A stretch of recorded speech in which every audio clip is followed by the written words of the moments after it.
O rugby é um esporte de alto impacto e intensidade, e por esse motivo não é raro que acidentes aconteçam em campo, alguns até mesmo fatais. Por isso, fique conosco até o fim deste vídeo, pois hoje veremos os piores acidentes do rugby.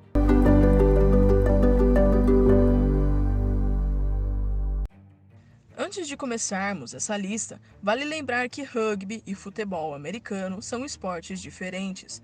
Os acessórios, a bola, o tempo de jogo, a quantidade de jogadores e até mesmo o tamanho do campo são diferentes. Mas, como esse não é o foco deste vídeo, não vamos adentrar muito nesse assunto. Em 10º lugar, Lewis Moody. O flanqueador dos Beths e ex-capitão da Inglaterra sofreu danos permanentes nos olhos em uma colisão em 2010 com Charlie Sharples, do Gloucester.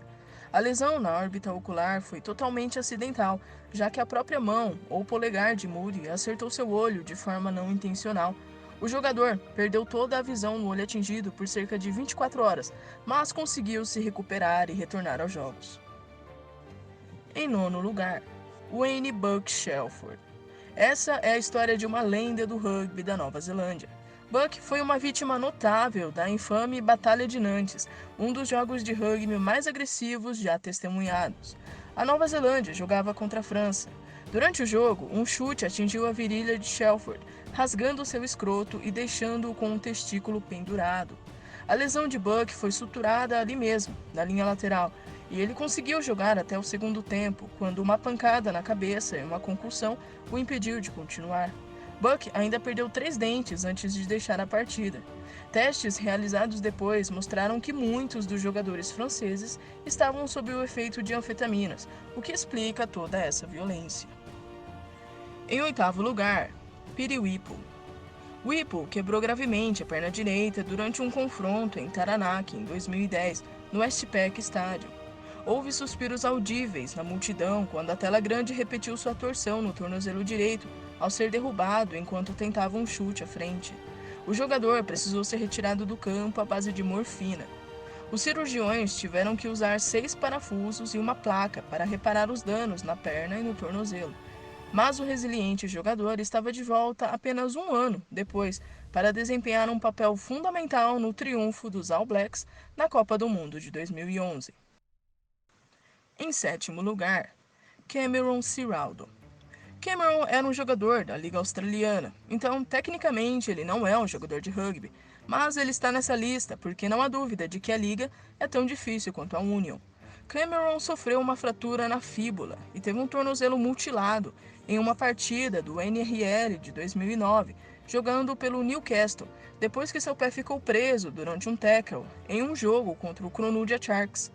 Na verdade, o acidente foi tão intenso que o pé do jogador acabou virando ao contrário. É fácil achar aqui no YouTube vídeos do momento da lesão. Em 6º lugar, Jason Goldschmidt. Apenas os fãs hardcore de rugby provavelmente se lembrarão de Goldschmidt, o aviador do Bay of Plenty, um jogador extremamente talentoso que entrou para a seleção da Nova Zelândia em 1988, com apenas 18 anos de idade. Depois de se mudar para Auckland, ele sofreu uma terrível fratura na perna. A fratura em espiral da sua tíbia criou mais de uma dúzia de fraturas e Goldschmidt teve uma placa com metade do comprimento do osso encaixado para consertá-la. Ele nunca mais foi o mesmo jogador e precisou se aposentar aos 24 anos de idade. Em 5º lugar, Nick Shonard. Nicolas Shonard jogava pelo seu time, o Worcester Warriors, contra os Saracens da Inglaterra, quando ele teve um desagradável confronto com Mauro Itoje, que inclusive joga na seleção inglesa de rugby. O acidente abriu um enorme corte no rosto do Nick, que precisou levar 40 pontos. Nick se recuperou bem e logo voltou ao campo, porém ele carrega até hoje em seu rosto a marca do terrível acidente. Em 4º lugar, Census Johnston. Johnston é um ex-jogador de rugby que representou a seleção do Samoa diversas vezes. Ele jogou também na equipe dos Pacific Islanders e também no English Barbarians. Em 2015, ele estava jogando pela primeira vez no Toulouse contra o Union Bordeaux. Durante a partida, Johnston sofreu uma fratura na órbita ocular. No mesmo dia, ele postou uma foto em uma de suas redes sociais com a seguinte legenda: "Pronto para o Halloween, hora de descansar." Johnston ficou de fora dos jogos por 3 semanas, mas conseguiu se recuperar da lesão. Em terceiro lugar, Feao Latu. Feao Latu nasceu em 16 de abril de 1980, no Tonga. Aos 28 anos de idade, ele jogava pelo Cahors, da França. Tinha casado recentemente e era pai de 2 filhos pequenos.